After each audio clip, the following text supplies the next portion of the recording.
Welcome everybody. It's 11 o'clock, so we'll start very soon, but we're just letting everybody in and make sure we're all set, and then we're ready to go.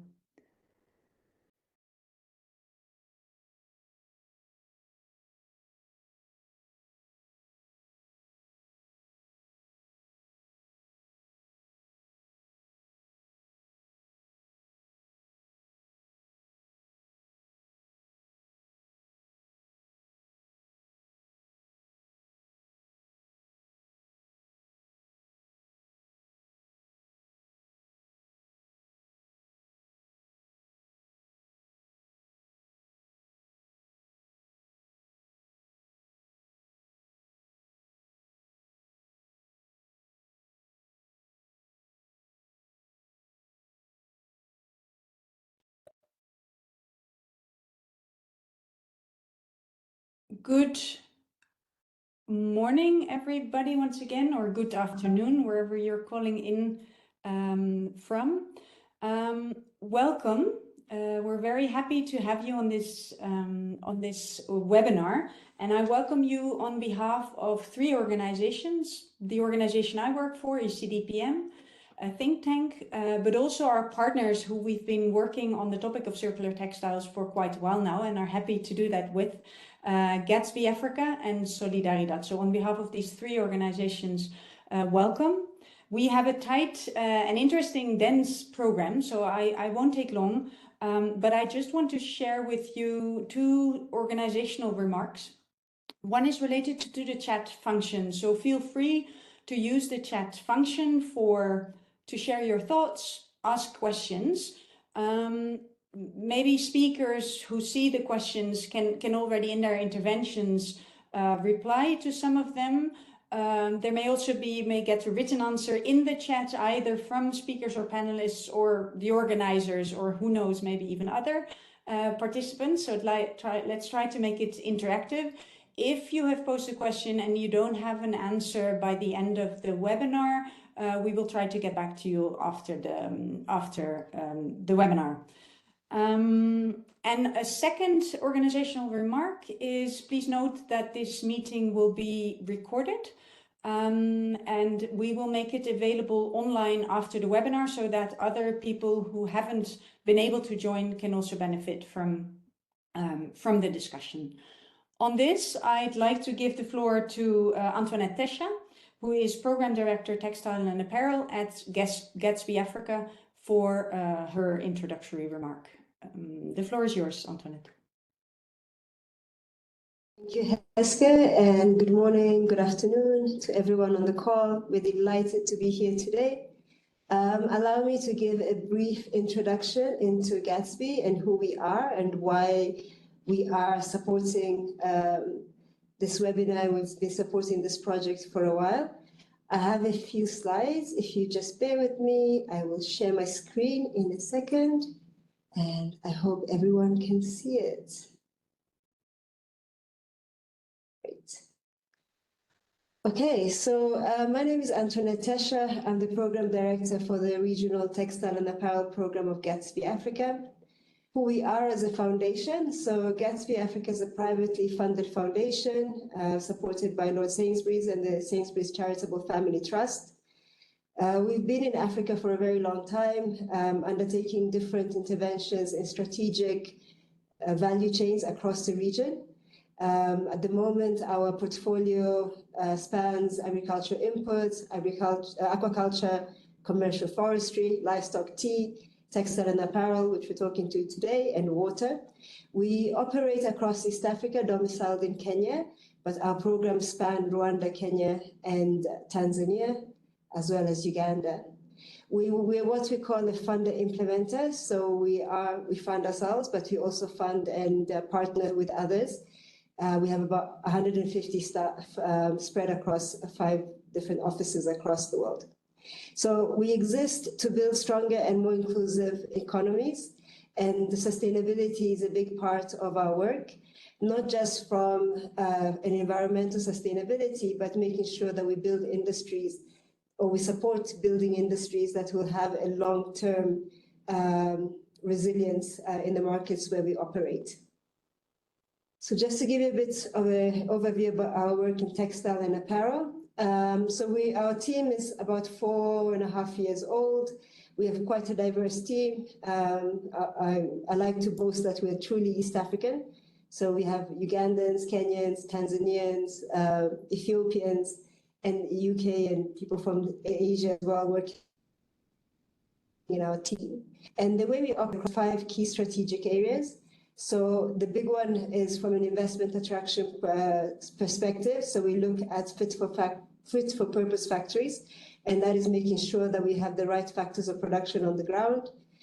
We do quite a lot of technical assistance to existing factories because we see them as the first line of supply chain and building a supply chain in our regional markets. We also do a lot of business linkages to ensure greater value chain enhancement.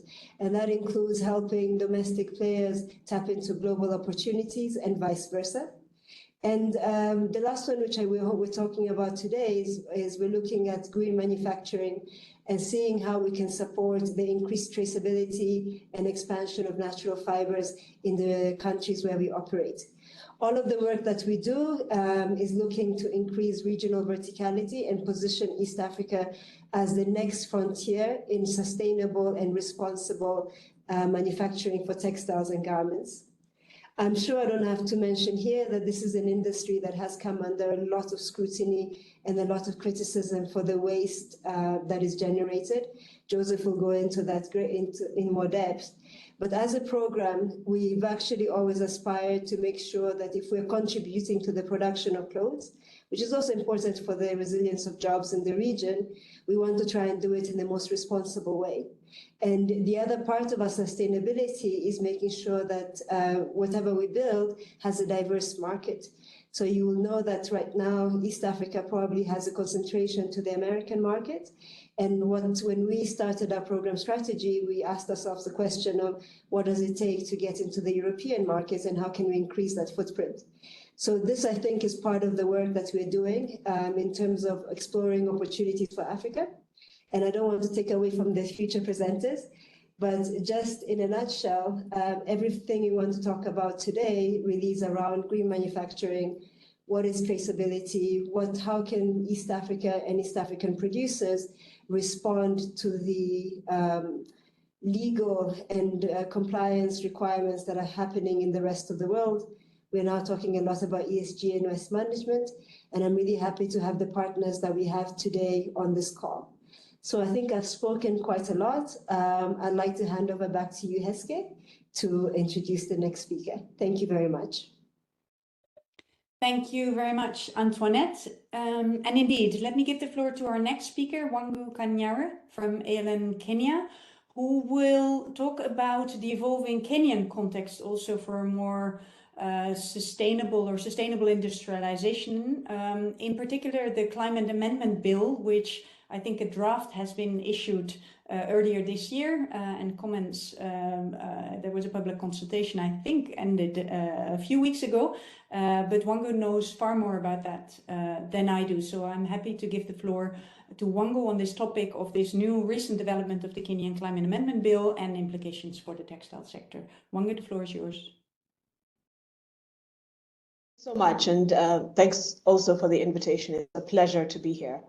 I have a few slides that I would like to just run through to contextualize the Kenya Climate Change Bill and perhaps provide a few comments on the impact of the bill in the context of the textile industry and the sustainability conversation that we're having, as well as the fact that sustainability is a journey and not a destination. And in this context, the bill is perhaps a good first step, but there's still a way to go before the carbon markets framework that's being envisaged perhaps can be fully leveraged by players in the industry.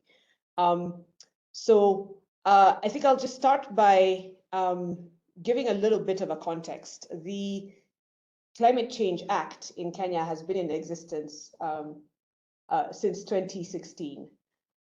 Between 2016 and 2022, however, a number of the provisions of the Act were not operationalized. And that was in large part because the structures envisaged in the Act were perhaps a little bit theoretical in the context of the types of implementation steps that needed to be taken to effect the framework intention of the Act, which is to create a framework that enables Kenya to honor its climate obligations in the context of its international treaty commitments under the Paris Agreement, the Kyoto Protocol, and others, as well as respond from a policy and a legislative perspective to climate change related risks in the Kenyan economic environment.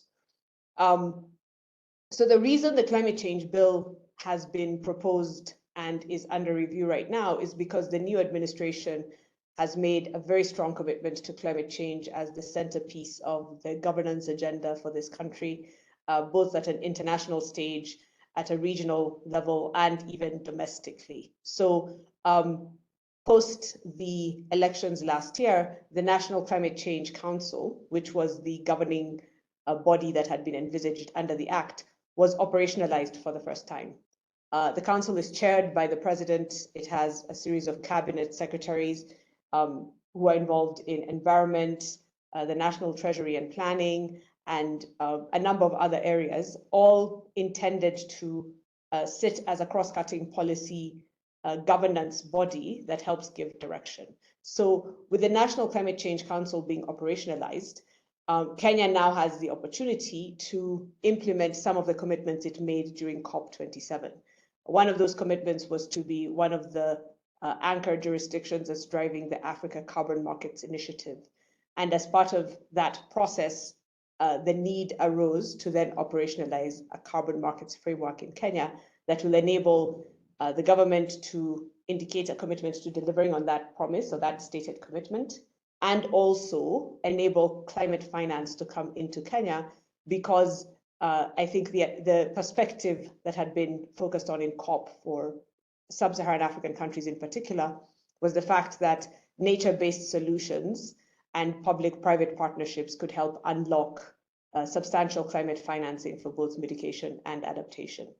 So the 4 or 5 main pillars of the climate change bill include, as I said, operationalizing the Climate Change Council and amplifying the role of the Climate Change Council in developing a policy and a framework for carbon markets in Kenya, the establishment of a national carbon registry that's intended to centralize information around authorized carbon projects and removals, transfers, and recognition of such projects in the country.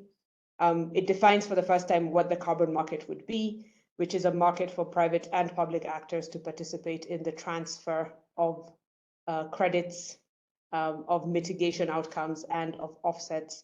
And it also, for the first time, defined the idea of the carbon budget, which is the a national greenhouse gas emissions budget that's been defined in various policy documents and now is being embedded in legislation. And last but not least, the designated national authority under the Paris Agreement has now been mandated to be the custodian of the National Carbon Registry. Right now, the designated national authority is the National Environmental Management Agency, or NEMA. So in the next slide, I'll just highlight about 6 points in 1 or 2 sentences each that present gaps and point out the fact that there's opportunity for further development and engagement from a sector perspective. So first of all, the carbon budget is defined, but it's defined in general terms as a sort of national budget, and there are no clear sector-based carbon budgets or targets.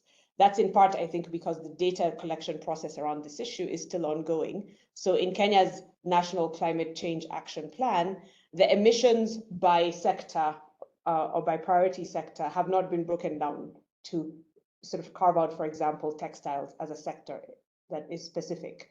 As a result of which, with regard to implementation of mitigation measures or offsets or a carbon reduction, a decarbonization strategy rather, there's not a lot of information that industry players can use as a baseline to assess their compliance against national objectives.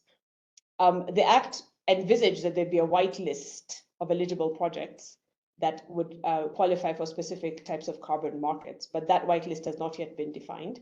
And again, that creates an opportunity for sector players to define the types of projects that they would be looking at developing and the kinds of incentives that would be required to enable such projects to be bankable or feasible.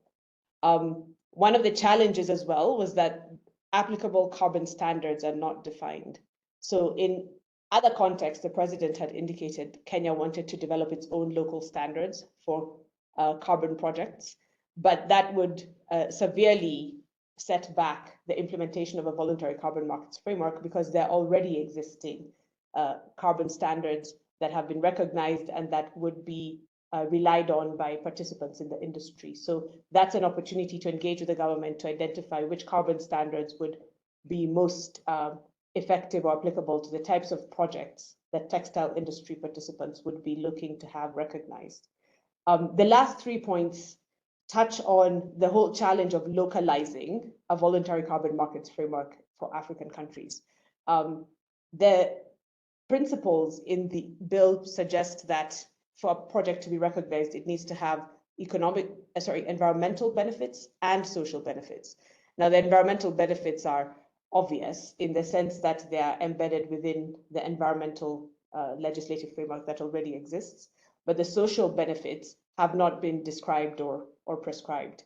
And one of the challenges is that it's such an experimental space. Social benefits are so diverse that trying to mandate them in a legislation would to different technical or other measures depending on the industry. So one of the proposals on the table is that the Climate Council should develop guidelines, and that again presents an opportunity for players in the textiles industry to define what kinds of social benefits make sense in the context of circularity and other kind of innovations and trends of travel in this space. Community impact has been framed as a one-size-fits-all proposition. So 25% of all benefits of a recognized carbon project would have to go to the community. But what a community is, what 25% actually means, what the benefits are, all of these are unclear. So there's been a push to, again, envisage a scenario where there's a collaboration around developing guidelines on what community impact looks like and what benefit sharing should look like, project by project, sector by sector. And last but not least, there needs to be a localization of the framework. Right now, it's very organized around the idea of nature-based solutions and on the idea of exporting carbon credits, in the context of climate finance, local players to have guidelines, standards, incentives that enable localized trading in carbon credits within a voluntary carbon markets framework. Next slide.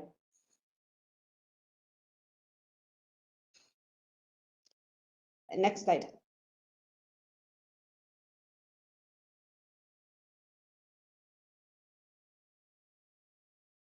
Sorry, so I think to conclude, the main point is that I would say is there's a real opportunity for stakeholders within the system to engage with the Climate Change Council and other regulatory bodies in this conversation, because at this stage of the bill's development, it is too early to say how participants can participate in a more tangible way, because frankly, they haven't really been considered.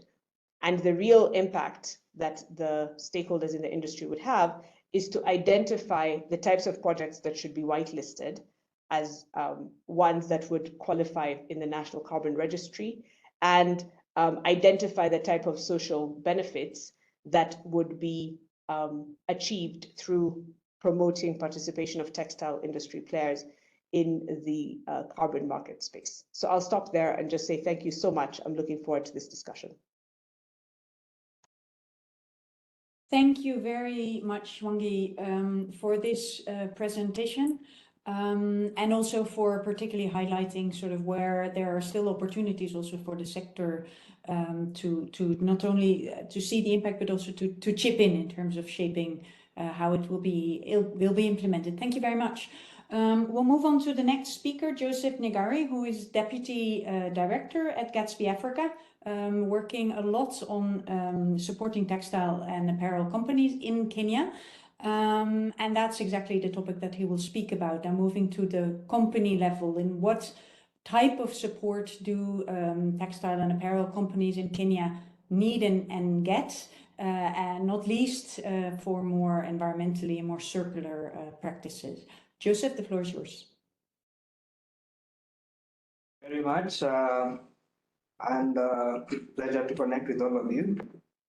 As my previous speakers have already highlighted, the landscape is changing, and here at Gatsby Africa, I lead in the sustainable initiatives, and we anticipated some of these changes, and we believe we're a few steps ahead, and we want to just highlight some of the initiatives that we are already implementing as a program. First and foremost is tracking the changing policy landscape connected to circularity as well as sustainability within the textile industry.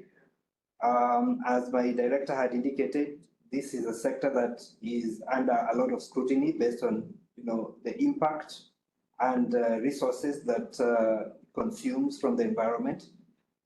And we are paying a very keen attention on some of the changing landscape, including consumer protection policies in some of the key markets, US and EU being quite ahead.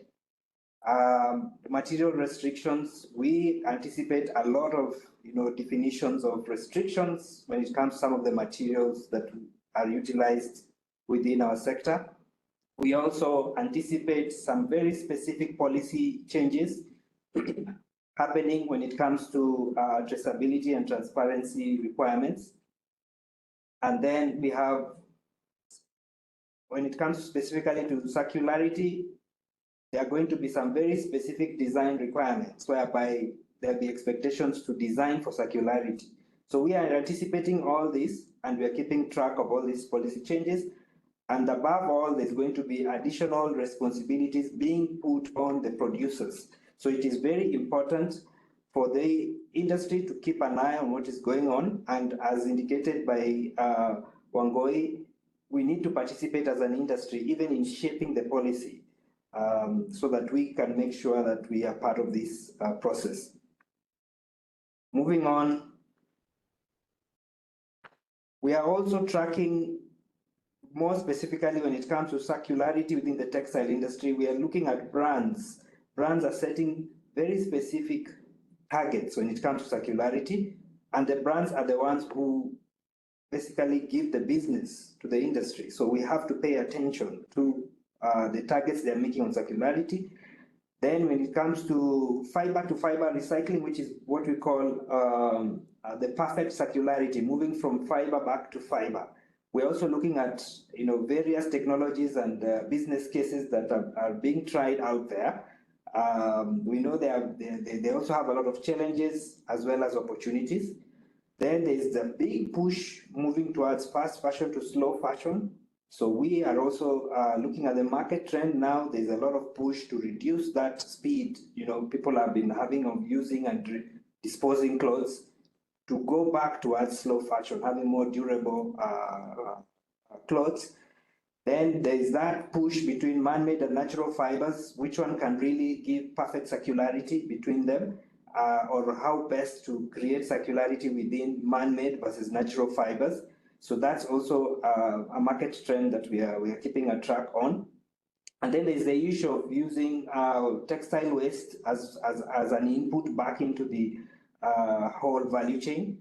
And a lot of models are already being tried out there, starting with those who either utilize the waste in between the process or at the end of the process, end of life of the product.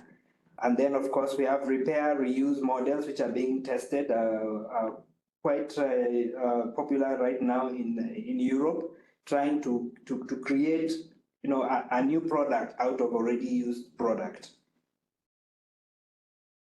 Moving on, some specific initiatives that we have, and we are currently running these ones at Gatsby, include recycling of water. We are pushing for zero liquid discharge, because that ultimately is what a lot of the top tier brands are requiring. But of course, we know it is a process. You start by recycling water and you hopefully move as close as possible towards zero liquid discharge. So it's an area where we are actively engaging with partners as well as with the mills to look at technologies and cost-effective ways of upgrading towards recycling of water. Textile industry happens to consume a lot of water, and which is a very scarce resource. Then we're also looking at technologies of recycling dyes. We've already conducted one workshop whereby we were highlighting some of the technologies whereby the dye can be used in the process and captured. Whatever comes out, instead of going with the water as waste, it is recaptured and reused as another way of creating circularity within the process. We've already seen some innovative technologies out there, yet to become fully mainstream, but it's an area we are keeping an eye on and introducing the factories to learn. Then we have circularity from PET plastic waste. We have one of our partners in Kenya who is already exploring this at an early stage. We have many companies that are actually exploring how to make use of PET plastics, and we believe this is a technology which can easily advance back as one of the ways of making use of the waste of PET plastic bottles. Then we have alternative natural fibers. Instead of only cotton, we are also paying attention to alternative natural fibers such as pineapple and banana, which are very strong aspects of circularity in terms of how it can be utilized all the way to the waste, still being utilized, may not necessarily go back to fiber for the products again, but has a lot of uses. So we are also paying attention, and we can see the demand is increasing to look at alternative natural fibers other than cotton. And then, of course, just trying to track resource efficiency across the value chain. We are in the initial stages of working with some of our partners, that is the textile mills within East Africa, to start keeping track of all the resources which are being consumed across the value chain, and trying to see what can you do differently in terms of either reusing some of those resources which end up becoming waste, or just using them more efficiently. Other sustainability initiatives that we are running here is we are encouraging and actively trying to develop linkages with what we call responsible brands. These are brands that have already taken the initiative or set targets that we believe could open up new market opportunities for us here in East Africa. We're trying to align with some of these brands, and I believe some of them could be already on this call. It's a process which we are actively doing, telling the story about a lot of wonderful initiatives which are being implemented across East Africa, and trying to attract them to open up the markets for our region. At the same time, pushing for that vertical integration, because we come from a model, the export model, which is highly supported by imports, but trying to utilize as much as possible the local inputs. That way we reduce the footprint of having to source from so many different regions. And we believe this is also another advantage of attracting more business, more brands to our region. Another very innovative initiative that we are currently conducting is we've launched a pilot project where 6 textile mills across East Africa, for the first time, we are conducting a very comprehensive CO2 emissions study that is under Scope 1 and Scope 2, whereby we are able to, the objective is not only establish what is the status of the CO2 emissions in these mills, but move a step ahead and look at business cases of implementing some innovations within the mills to try and either attract the climate financing or improve the competitiveness of the factory at the end of the day. So once we conclude this particular research, it will add, probably even give us input to participate in some of these discussions, such as the Kenya Climate Bill 2023 that is ongoing right now, as well as just help us in attracting those niche brands that we are targeting. In addition to that, we are also pushing very strongly for responsible manufacturers, compliance to not only local but international standards, both cutting across social, health, and safety standards. It's a very big factor. All the players we are working with, that is a number one requirement, and it's part of a technical assistance that we provide to help them build this compliance, even though they may not be immediately supplying the big markets. And as mentioned, we are conducting a number of webinars, including this one, whereby we try and give out this information, create awareness on various products and technologies, touching on sustainability and responsible manufacturing. And finally, selling East Africa on its green footprint. We believe we stand a very big opportunity to open up new markets, and we are actively trying to look at the various materials that the factories have been selling themselves, looking at how the countries are selling themselves, how the region is selling itself, because we believe we have a lot of strong points. We just need to harness our communication as well as highlight some of these initiatives which can open up new doors. Thank you very much. Thank you very much, Joseph, for this presentation and also making it concrete in terms of what you're doing and also what some of the companies are already doing to move to more environmentally and circular practices. Thank you very much. We'll move now to the next speaker, Karim Karaki from ECDPM, who heads our Economic Recovery and Transformation work stream, who will present the findings of a report that looks into these questions of circular textiles opportunities in Kenya, particularly also taking the evolving European policy context, which will have implications for companies, Kenyan and other companies who already access the European market or have ambitions to do so. So I'd like to give the floor to Karim, but before doing so, I'd just like to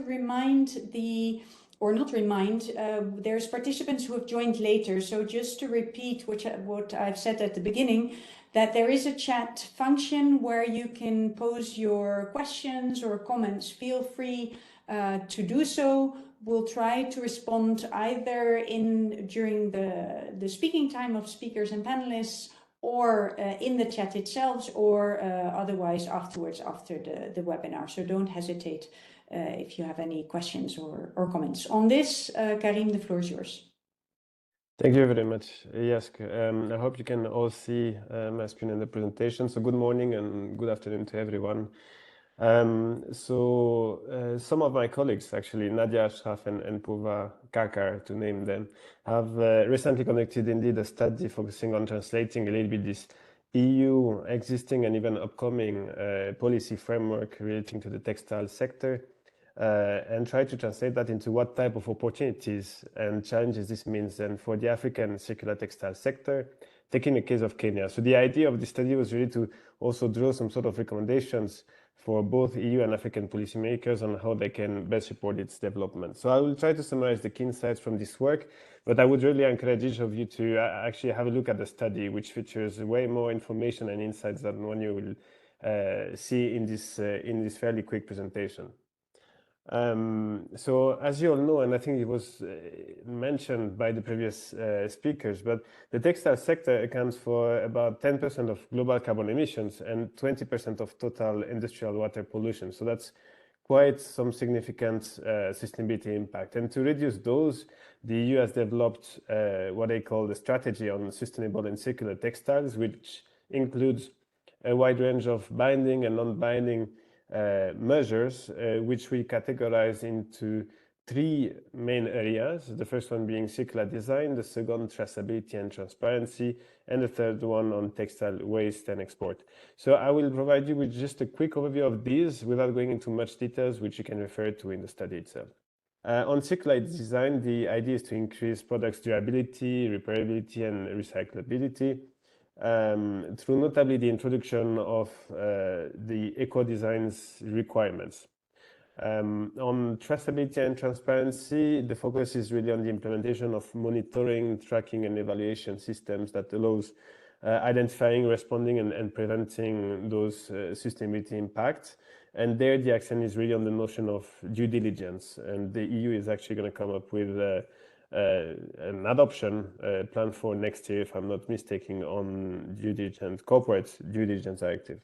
Now on textile waste exports, I mean, there the EU is considering new rules relating to waste shipments, which will basically allow export of textile waste from to non-OECD countries if they express only their willingness to import specific types of waste and demonstrates also their ability to manage it sustainably.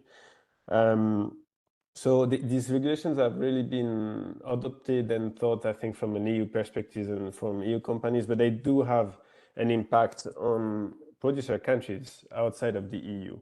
And they often, in that context, translate into additional requirements, whether they relate to quality or to health and so on producers, which are likely then to increase the production costs and also impact the competitiveness then of the private sector. This cost may be linked to, for instance, certification cost, but also implementation, for example, as I mentioned, of a monitoring and tracking system of sustainability impacts. However, what's important to keep in mind as well is that this EU policy framework also open up potential opportunities, especially when it comes to recycling, but also to explore the potential for markets regarding new higher value products. So what's very interesting, I'll be very short on this, but it's just to say that more standards doesn't necessarily mean less trade between Africa and the EU. In fact, in some sectors, like the horticultural sector, there has been an increase of trade following the implementation of higher standards, which may be counterintuitive, but explained by the fact that the market opportunity is still profitable.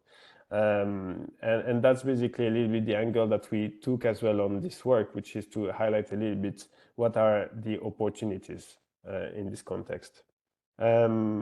So putting things in the context of Kenya, well, we categorize those opportunities according to the different areas that I had mentioned earlier on, so on circular design, on sustainability and circularity of production processes, and on transparency and traceability.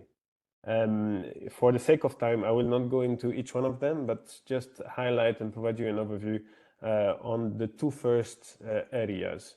So on textile recycling, we've identified two potential areas where we identify some opportunities. The first one is on fiber-to-fiber recycling, which consists of turning textile waste into new fibers that are then used to create new clothes or other textile products. And to do that, basically, you need to blend recycled fibers together with new or virgin fiber. So the advantage there is also that Kenya is already exposed to that kind of business model. There's also private sector actor active in the country on this. And with the recycling technology improving and the cost going down, there could be some potential in Kenya to do more in this dimension. But two elements should be considered at least. One, to do that requires a stable supply of textile waste. And second, commercial viability of fiber recycling also depends on stronger capabilities in terms of spinning and fabric production, given the need to blend the recycled fiber with virgin fibers, as I was mentioning before. Now moving to upcycling opportunities. So upcycling basically refers to turning textile waste into other textile products and using other recycled materials into new textile products, what was Joseph mentioning or alluding to in his previous presentation. And clearly, I mean, this area of more general recycling is key, especially from an African perspective, where the impact in terms of environment and also health and social impact of waste, textile waste that is going on the landfills is quite important. So that's definitely an area that has some traction. And there what we see is a potential to scale up existing models such as the blanket industry. But again, to do that, there is a need to better collect and sort used textile, which come today from numerous sources to create a reliable flow of material. And that is often more difficult compared to pre-consumption waste, over which textile firms have some oversight. In terms of the feasibility of recycling second-hand textile imports, this relates to the fact that among all of the imports of textile, second-hand textile, there are some of which we estimated to be around 20 to 50%. I mean, from the figures we could retrieve in the study, that is going in the landfill. So that's a consideration as well to take into account when engaging into that type of activities. Now, yes, I'm moving on to the circular production processes. There, the idea is not anymore to look at eco-design and maybe more focus on technology processes, but rather on the supportive environment, the infrastructure. There, what we see today is that in Kenya, there is a high dependence on diesel power generators, which are very expensive. And although the country is also very well known for having a lot of its energy mix coming from renewable sources, there we see a potential to actually use a bit more off-grid renewable power that would deliver cheaper and greener energy. So that would be one way to green the circular textile sector. And in addition to that, beyond the energy aspect, there's also an aspect relating to waste management, as we were mentioning, when it comes to water and other products. And there what we see is that there's opportunities for industrial symbiosis, meaning that not working at the firm level itself, but working at a group of firms in the context of export processing zones could be also very relevant and an efficient way to move forward with these aspects. Now we'll move then from the opportunities and also some of the challenges I highlighted to the recommendations for EU-Kenya cooperation, which was really the focus of our study. I will not have time to dive into each of these recommendations, so I will just pick a few of them for each of the areas mentioned. So on circular design and production processes, again, it's key to invest in hard infrastructure in this context, providing clean and affordable electricity and efficient water management is central in general to the textile sector, but even more when it comes to supporting the circular textile sector. And there we see kind of an alignment of interests with the EU focus through the Global Gateway on green infrastructure. So there we see some potential to foster that type of infrastructure, including through the Team Europe initiatives focusing on the Green Deal. Moving on to transparency and traceability, there the idea is, especially on traceability, to foster peer-to-peer learning among EU and Kenyan or African businesses on this aspect and on how to integrate basically a strong, solid, and reliable monitoring and tracking and evaluation system that would also comply with and be in line with the interest of the buyer firms. So there we see like this facilitation of good practices as a key angle to address that issue. And last, on cross-cutting issues, there's definitely a need to catalyze investment. So in order to adopt circular technologies, improve those production processes, you need investment. And there what we feel is that European development finance institutions and public development banks, especially for infrastructure investment, are key actors. And I would say in addition to those, I mean, of course, the regional and local actors can also play a key role in this endeavor. But beyond providing financing, and especially I would consider risk-sharing mechanism to incentivize as well private sector investment, there is a need to provide also technical assistance. So it could be through the establishment of a technical assistance fund, for example, to ensure that firms have the required capacity to integrate circular technology and processes. So that is all on my side. I would like to thank you all. Again, in such a short time, I don't do proper justice to the study, so I really encourage you to have a look at it and get back to us in case of questions and comments. Thank you very much. Thank you very much, Karim, and thank you for trying to do justice to the report. And indeed, for those who are interested, just read the report where you'll find everything that Karim said and in more detail. On this, we'll move to a panel discussion. And actually, what the ideas of the panel is to zoom out a bit. Obviously, we have focused so far on Kenya, but also Kenya as an example of other countries having a textile and apparel sector and wanting to develop that in a sustainable manner and potentially enter or increase exports to the EU market. In this panel, we'll actually look at the examples, particularly of Ethiopia and Ghana, and see how it works there, and if there's anything we can learn also for the Kenyan context. We actually have one panelist who is in the program but couldn't join in the end, which is Mr. Sanai Mihari. Which is a shame because it was the private sector voice. So apologies for that. We would have loved to have him. On the other hand, it may be a blessing in disguise because we have a tight program and we're running late. So as for me as a moderator, at least, having 3 panelists is easier to manage than 4 panelists. So we'll do with the 3 panelists. I'm very happy to have them. I'd like to give the floor first to Chema Tricky, Senior Manager Industry and Commerce from the Tony Blair Institute. And the Tony Blair Institute has been working with many governments, but also with the government of Ghana, particularly on seeking to promote investments in more circular approaches in the textile sector, focusing on recycling. Obviously, recycling is just one part of the circular economy agenda, but it is an important part. So to start, Chema, a question to you. Based on those experiences, what did you learn, or what's your experience of getting large-scale investments in circular textiles in Ghana? Thank you so much for the invitation and for the question. It was and well done to all the presenters, especially for Karim on that study. It was really very interesting, with very interesting insights. So maybe just to highlight why we've been working on circularity and focusing on recycling.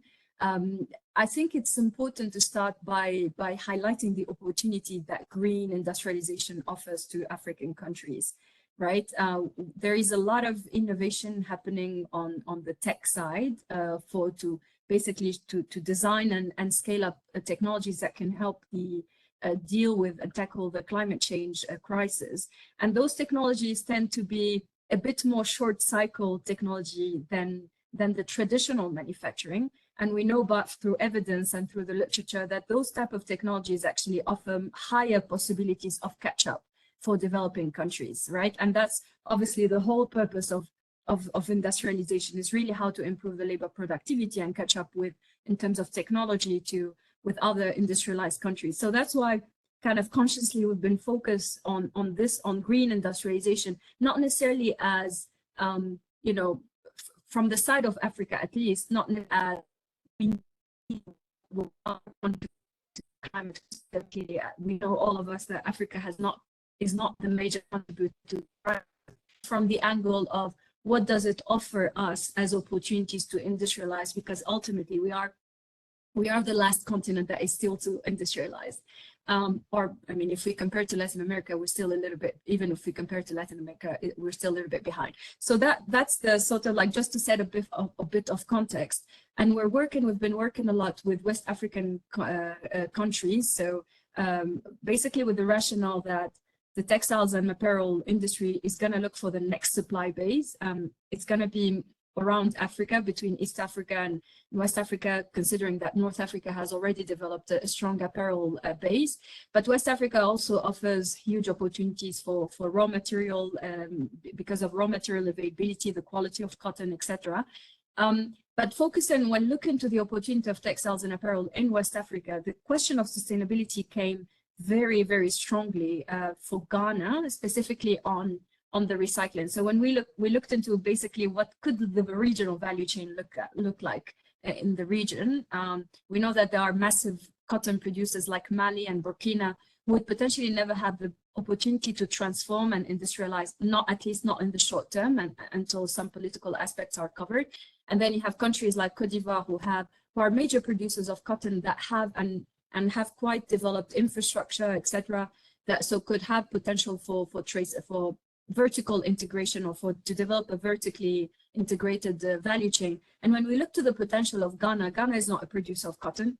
And obviously when we talk about raw material, cotton is just one fraction, but it's an important one for a number of African countries. But where the opportunity lies for Ghana is really on the recycling of secondhand clothing, the post-consumer secondhand clothing, because obviously I think for Kenya the opportunity might be a bit different, even if Kenya does import a lot of post-consumer secondhand clothing, but there is also an opportunity for post-industrial waste, which I think is much easier to develop and to recycle than the post-consumer waste.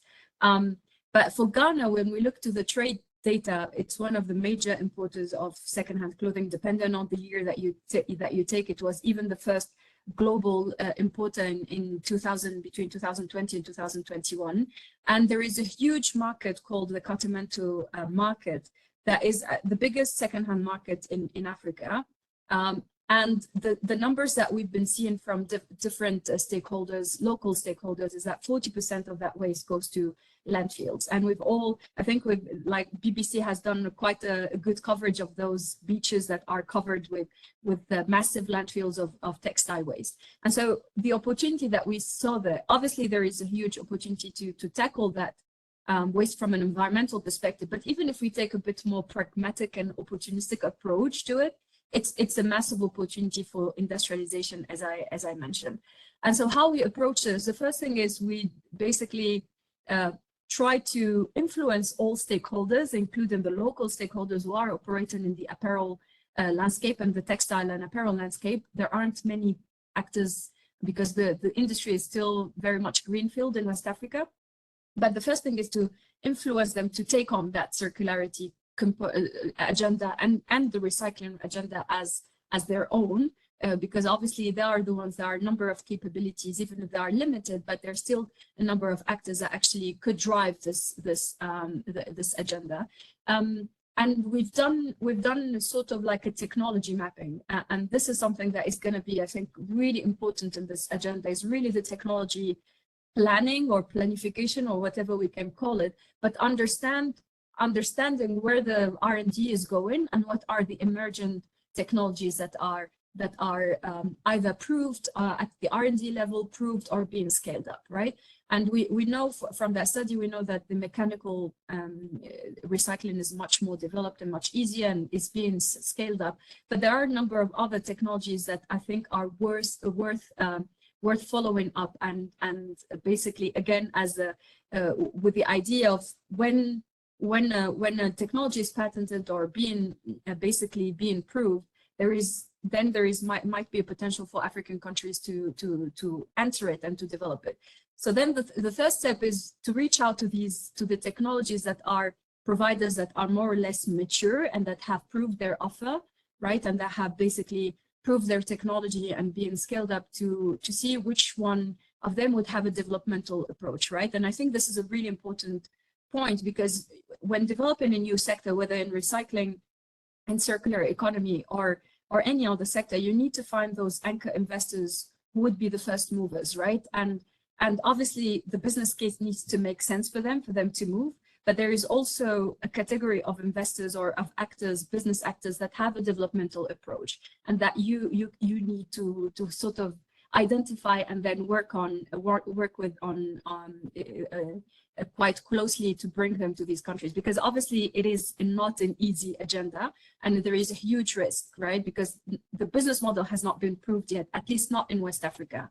And then we throughout this process, we've obviously, our model as TBI is to work through embedded advisory, and so we've been working closely with the Ministry of Industry in Ghana. But I have to maybe highlight something, that generally these type of initiatives, what we find is that the government will be supporting them as long as the private sector actors find sense in it, right? And as long as there is basically actors in the private sector who are willing to take it forward. But we shouldn't look into the government to drive sort of that innovation or to be the main sort of actor in it, because that's not what happened.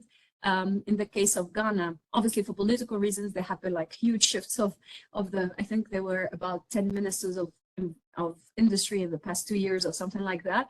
But it's also because you know, it's the innovation is going to come from the private sector, and really what we focused on is how to build that ecosystem of private actors who are willing to invest in this recycling, matching them up with the tech providers who are willing to invest, and then while embarking the government to bring the right, you know, incentives and the right business environment and the right support to the agenda. So that's the approach we took. There are now about 5 projects in recycling, textiles to textiles recycling. Obviously, there are a number of other opportunities for especially for the textile that is too damaged and that cannot be really put into another fiber. There are obviously, you can transform them into construction materials, you can transform them into furniture, into a number of other products which can be also, you know, for instance, I'm really excited about the potential to transform the damaged textiles to construction materials, because those are very cheap materials that can be used for social housing projects. And we know that on the continent, with the urbanization, massive urbanization that is not necessarily well planned, there is a huge potential for those type of projects. Yeah, so let me maybe stop here, and if you have any follow-up question or any comment, we'll be happy to deep dive. Thank you very much, Chema. I was hesitating of stopping you, but it was so interesting that I decided to let you speak. Thank you very much for also highlighting various interesting dimensions. I won't repeat them, but rather give the floor now to Kalai Gebru, project manager from Solidaridad. And Chema, you've talked about sort of your initiatives about sort of trying to seek investments, to mobilize investments, which obviously the financing is an important part of the agenda, but you were also talking about sort of technology, etc. So it'll be interesting to hear, Kalai, from you the concrete support to textile companies, where sort of to build their capacities, and all sorts of other type of support to encourage them and support them to move to more circular practices, as Solidaridad does. Can you tell us more about that, and what aspects need to be taken into account when you provide such support to companies? Okay, thank you. Good afternoon. Thank you, everybody. This is Kalai from Ethiopia, Solidaridad Addis Ababa based. So let me take you to the project where we support our beneficiaries, textile and cotton in Ethiopia. Can you hear me? Hello? Yes, we can hear you fine. We can hear you Okay, fine. thank you. So to begin with with the project, with our intervention, let me give you some highlights of the challenges of particularly on the textiles. The challenges are the productivity and the waste management, and just in general, the energy management and the chemical management.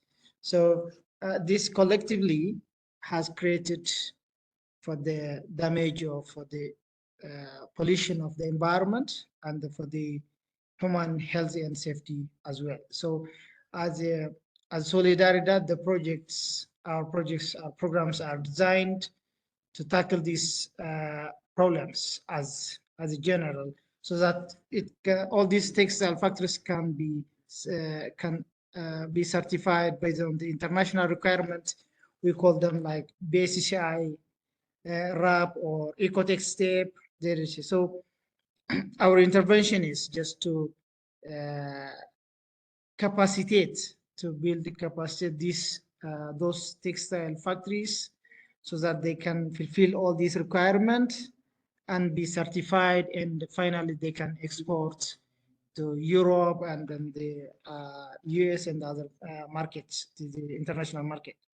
So to do that, the capacity building, basically we provide them in a tailored training sessions with some technical support, as well, and then we do have some exchange visit where we can share the knowledge and experiences within the country and even from the global expertise.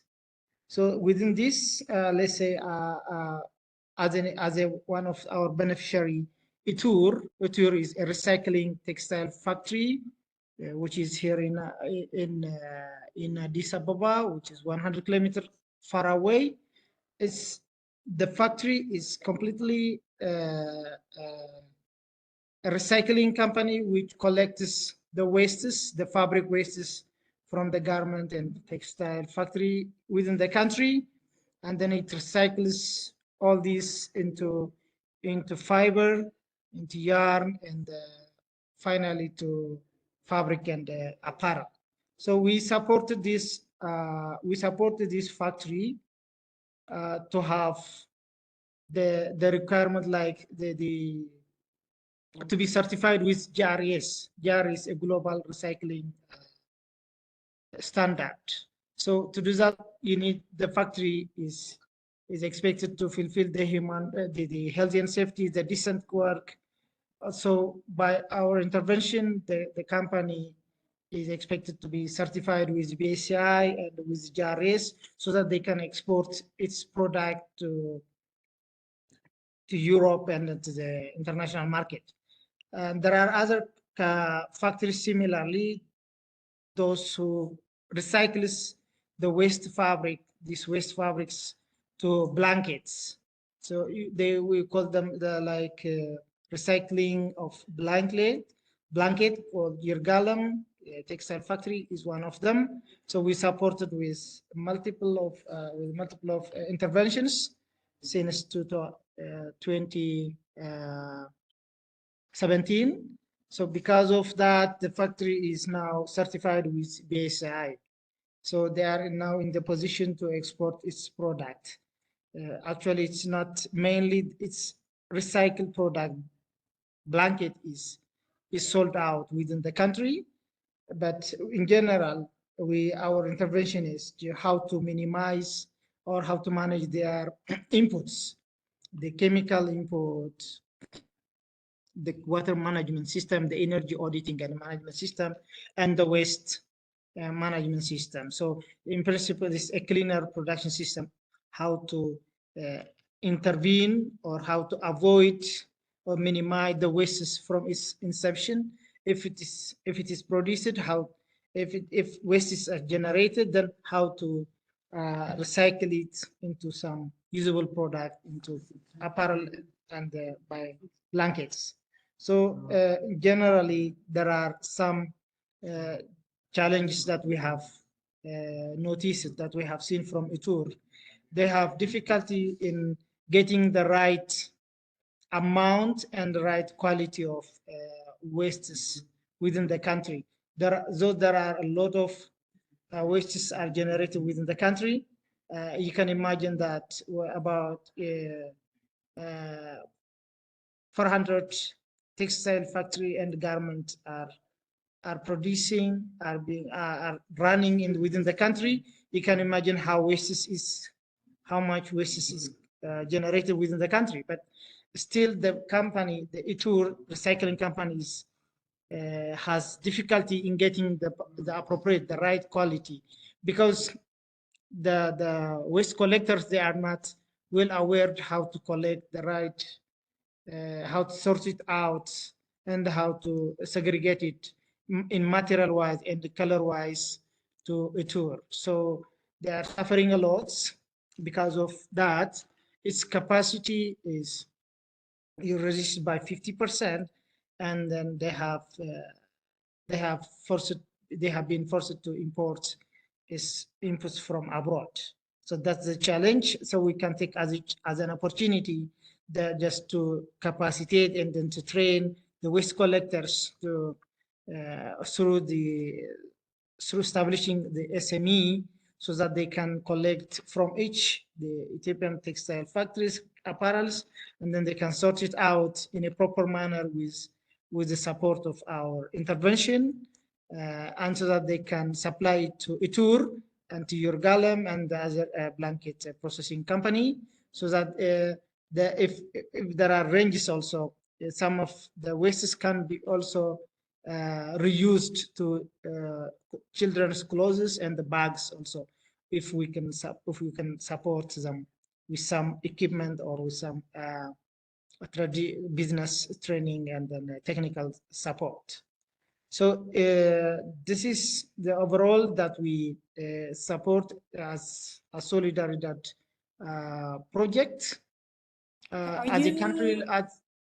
Sorry. Can you round off, Kalayo? All right. Just as a country, the policy, there are strategy that is enabling to have this recycling, which is called climate resilient green economy. This is a strategy which is drafted or that we have as a strategy at the country level. But from our Ministry of Industry, Mr. Abebe is with me. He's in this event, so he can explain us in detail. Thank you very much. Thank you very much, Kalayo, also for sort of making the link with waste collection, because obviously it's not just I mean, wanting to promote circularity, and especially at the end. So if it's about sort of recycling, then there's other elements in the economy that need to work, including waste collection. But you made a nice bridge to actually indeed to the next panelist, Mr. Abebe. So we'll stick to the Ethiopia example that Kalayo also spoke about. And I'd like to ask you indeed, Mr. Abebe, to what extent, what can sort of the policy environment mean for the ambition of circular textiles to support an exporting country like Ethiopia, who has already, in the case of the EU, more exports to the EU in terms of textiles than Kenya has. What can policy and what does the government do in Ethiopia to support this move to more circular textiles? Thank you very much for the invitation and the question, and also thank you for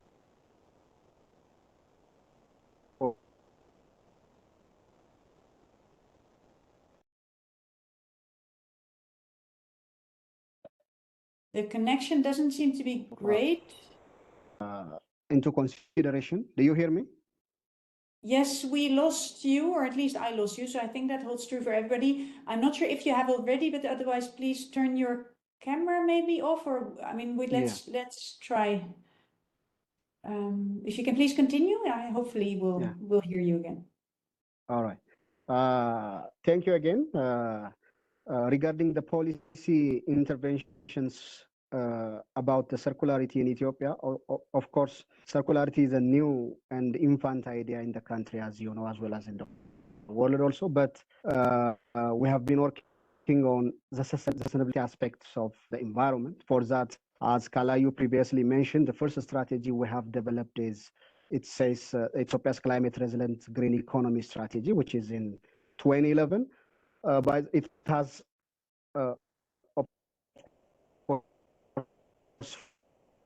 four. Mr. Abebe, sorry to interrupt, but the connection is really not great. Could you please turn off your camera? Use of appropriate. Sorry. Sorry, the connection is not great. So if you can please turn off your camera, maybe that helps, and then we try again. Please continue. What about now? Do you see me? Yes, we hear you now again, but the issue is that it's up and down. But but if you turn off your camera, that should hopefully help. Okay, should I turn off? All right. Yes, please. Yes. Okay, it's turned off now. Okay, so the first strategy regarding the sustainability aspect is Ethiopian climate resilient green economy strategy, and it has a lot of this, but the industry, it says have to use up technology industries as well as deploying renewable and clean power generation. So based on this strategy, the Ethiopian government has supported the manufacturing industry as a whole, but this strategy was focusing on especially on the cement industry only, but the strategy attracts a lot of industries in the other manufacturing industry also. One of them was textile industry. So far, due to this strategy, we have been applied a lot of 2 or 3. We have recycling textiles. One of it is a Ito textile industry, and the other ones, there are a lot of industries who are recycling a polyester from a water bottle for the textile application to produce fiber from it, regenerated polyester for the textile industry also. So due to this strategy, we have attracted a lot of productive investment, and also we have established an industrial park, which is zero discharged liquid, especially in Hausa industrial parks and in the other area of the country. So due to this strategy, we try to focus on improving the sustainability as well as developing a green economy in the whole manufacturing industry and also in the textile and garment. Then, as a country, we developed a green manufacturing strategy in 2019. And that also, the focus was, for instance, implementing resource efficiency, cleaner production in most of our manufacturing industry, most of them also in textile and apparel industries, as Kalayu previously mentions. With the help of the government as well as other developmental partners, we try to implement resource and efficiency cleaner production initiatives in different textile and apparel industries, so that we have to come to improving the sustainability aspects of the manufacturing industry, and also focusing on especially the energy management, conducting energy audits, and also from this emanating from this green manufacturing strategy. But this was not enough, since the circularity aspects focuses on especially recycling, reusing, refurbishing, and others. The new manufacturing industry policy, it is as a draft now, includes one of the aspects it's covering is circularity approach should be in the manufacturing industry. So in this new draft manufacturing industry policy, we included different programs and development projects, initiatives, so that the textile and apparel as well as the other manufacturing industry would become more of a circularity, so that the government focus is developing incentive schemes which improve the circularity of the sector, improving resource efficiency and clearance production, implementing in different textile companies, applying best available techniques and best environmental practices, so that the companies would become to encourage to the circularity of the textiles. As you know, since we have a lot of opportunities to go forward to the circularity, for instance, as per the study conducted last year by the Textile and Garment Industry Research Center, we have around 91,000 tons of waste generated from the textile industry. That is a lot of option for valorization of the downstream. So we can do on that. If you take that, only 10% are applied for the reuse. For more than 56% are sold to informal sectors, which we didn't know how they applied. And the others are open burning, incineration. So we have to give a due attention in the circularity, so that the textile and apparel sector as well as the other manufacturing sector should come to this circularity, so that we can be better competitive in the global market. Since the global market landscape is changed to a circularity approach, we have to also adapt to that situation. So this is how the government of Ethiopia are handling this circularity aspect, especially in the new manufacturing industry policy. We put it as one of our strategy to follow circularity in all our of manufacturing industry. Thank you. Thank you very much, Mr. Bebe. This is very enlightening. Also, the most recent policy developments with the manufacturing policy, for example, which particularly targets creating incentives for more circular approaches, including in the textile sector. Thank you. I wanted to go back to Chema to ask a question, because I think people in the industry may sort of wonder and think, okay, it's a problem, all these environmental issues, but it needs to make economic sense to go more circular. So in other words, the environment is important, but if it doesn't make economic sense, then it's not going to happen. And this holds true, obviously, for investments that need to pay off, and also for the companies in the textile sector. So both for investors and textile company and garment companies.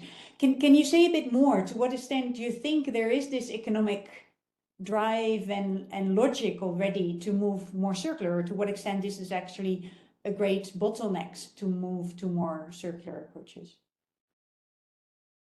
So for that question, it's a very interesting one. And I'm afraid the answer is more on the brand side rather than on the government side, right? Because ultimately, for now, at least the technologies that exist for recycling, let's say textile to textiles recycling, come with a green premium. And I think that except for recycled polyester, which maybe is now a bit, but the polyester price is so low that the recycled polyester is sort of making sense economically, and is quite becoming widespread in Asia. But for the business cases that I've been working on in Africa, in West Africa, there is a green premium. And I think there is then the sort of business model of brands and retailers that need to reflect that. They're all making huge claims around sustainability and around recycling specifically.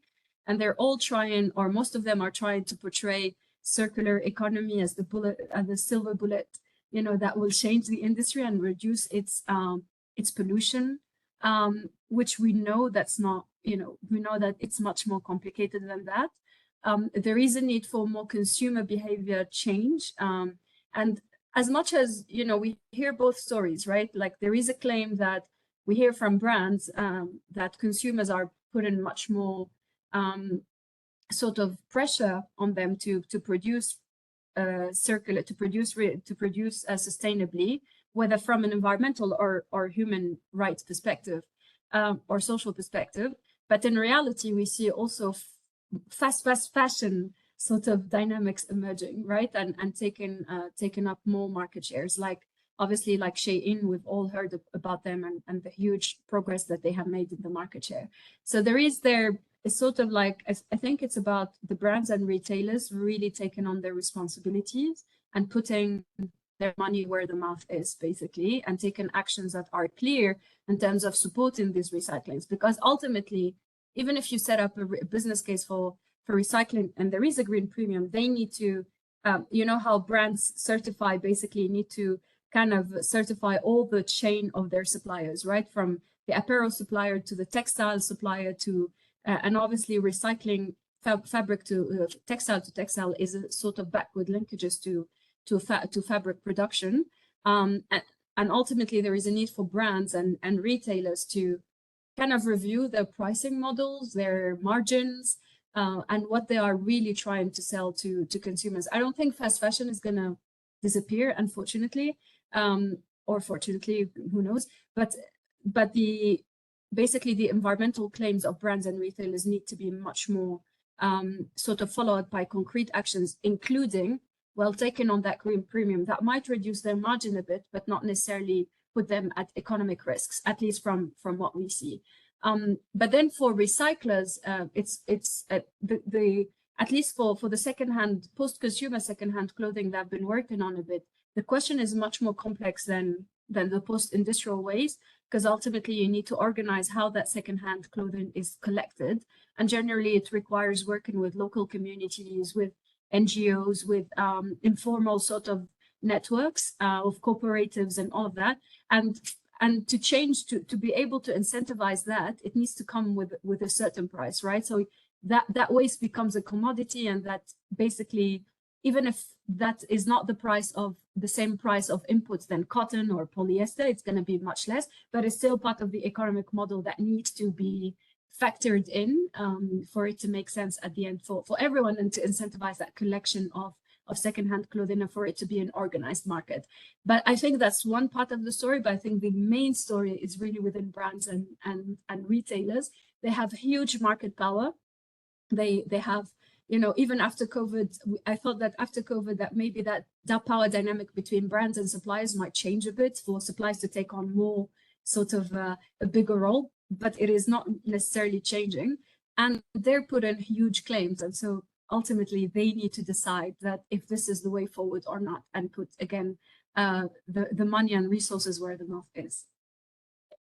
Thank you very much, Chema, for this important point. And just to say, indeed, I mean, it's maybe putting your money where your mouth is.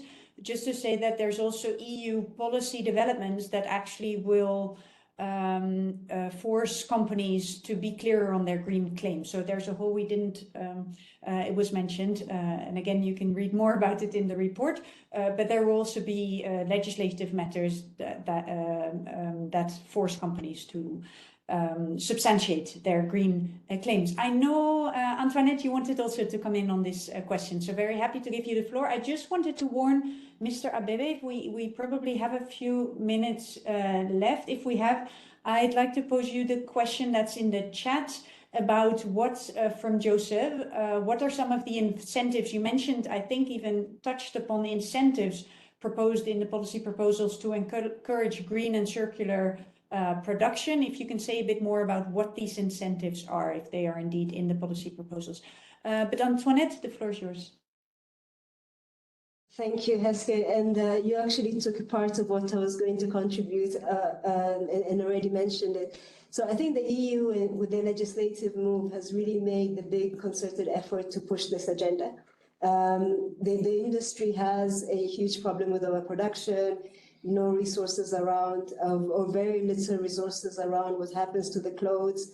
Chema has really talked about the dumping.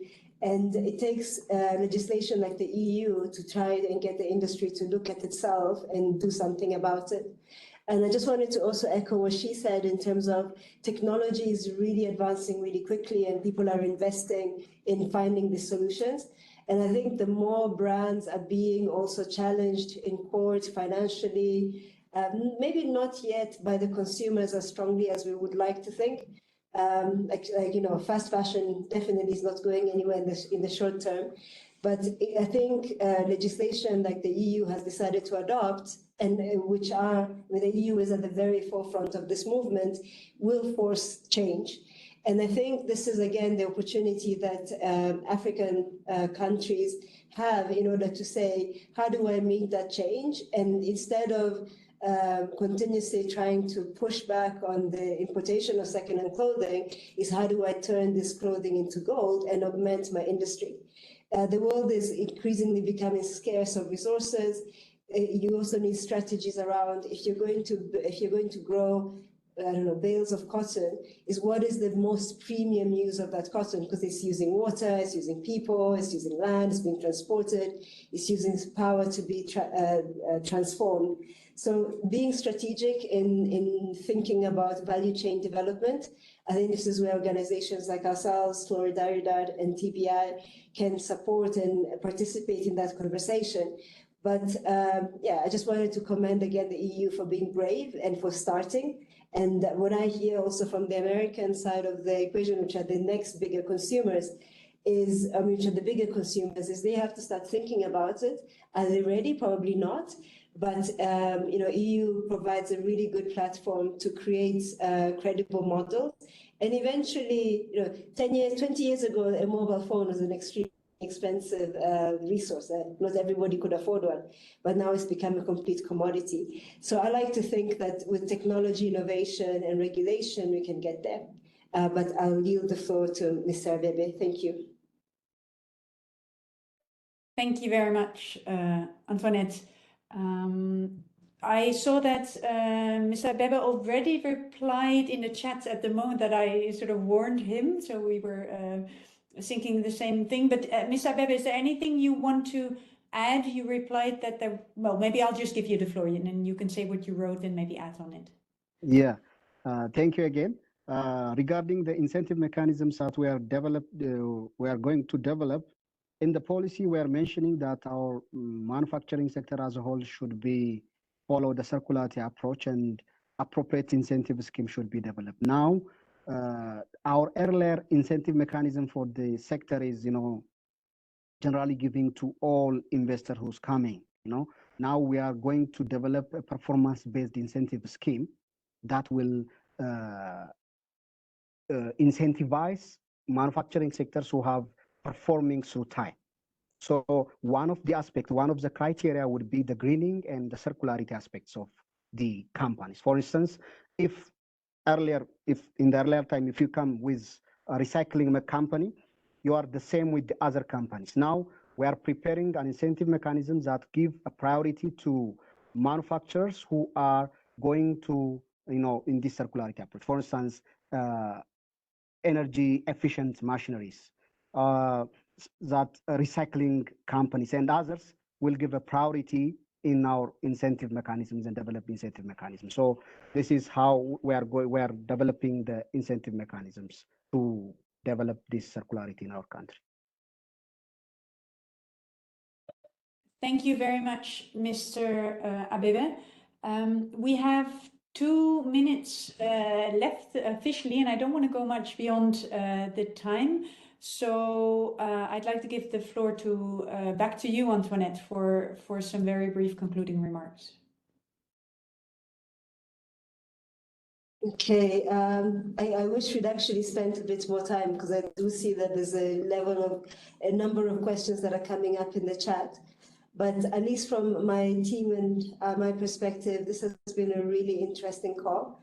Some of the things we've learned a lot. So thank you, Mr. Abebe, for sharing the policy side of things. And thank you so much, Chema, for bringing in the other angle of the technology and what is possible in West Africa. And I just see these linkages coming in. The industry in our continent is still quite nascent, but Europe will remain a big market. And I see a huge opportunity here to build better, to build right, and then also to salvage not just our environment, but also the people. So a comment about making sure that no harm and responsible manufacturing, good labor practices are also embedded as we go on this journey. So I just want to really thank Heske, your team, Karim, for the report. I think we probably will do another session just to deep dive into the report a lot more, because there's a lot of rich content in there. And I really would like to highlight again what are the opportunities that come up with this legislation out of Europe. But essentially, thank you all so much.